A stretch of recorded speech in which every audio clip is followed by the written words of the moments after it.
As a follower of Jesus, as a Christian home, why would you not want to change the life of a child?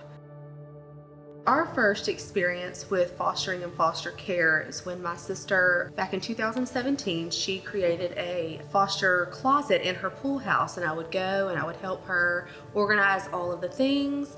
And in 2019 is when Fostering Together became an entity, and in 2020 we opened up the storefront during COVID. So I started volunteering the week before we moved in and then just never left. As I got to see these families and these children, and I hear about their stories, and I hear about the need, and I hear about children sitting at DHR, Zach and I just knew that we could make a difference and we could be that for a child. We had actually initially discussed having more children ourselves, and there were a lot of other children that needed homes, and we had the ability to do that. When we got our first placement, although we had gone through the training and I knew a bunch of foster children and a bunch of foster families, we then had to navigate, okay, how are the Tanners as a family going to be able to move forward? We were not prepared. And when you're in the middle of it, it's almost a fight or flight, because you're not only dealing with their trauma, you're dealing with trauma that you have that you may not realize.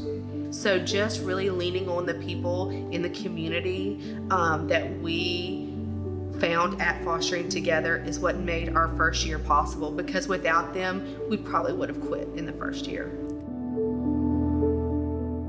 Our children have done very well to adapting to us bringing children into the home. They will help put them in the car, they play with them, hold them. Because our biological children are older, we've been able to be very open with the story that's coming along with these children. I feel like it makes them just show extra love and grace to these children coming in the home. The two biggest things that I feel like Fostering Together does is it provides resources, like tangible things, like things that people take home when they get a placement, and then the community that surrounds the families. Christmas time, families are able to get Christmas presents.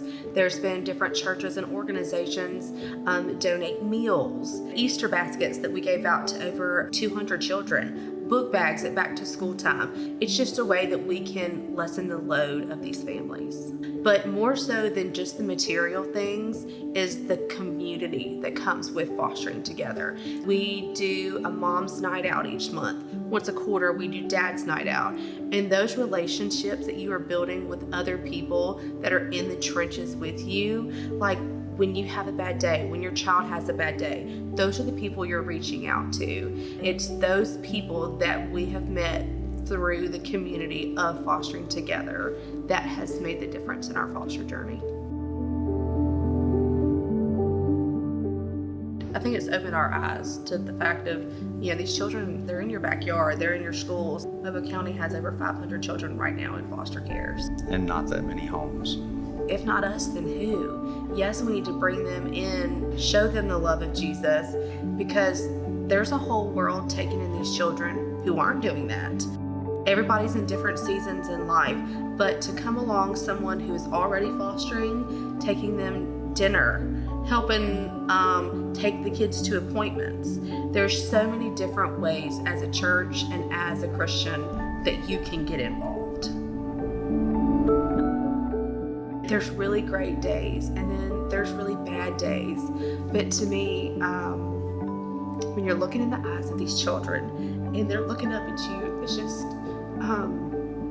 the love that we are able to show them, and to know that we have a Heavenly Father that loves us in that same way. It can make all the difference. It can change your day for sure, but we just are trying to just love them while we can and while they're in our home.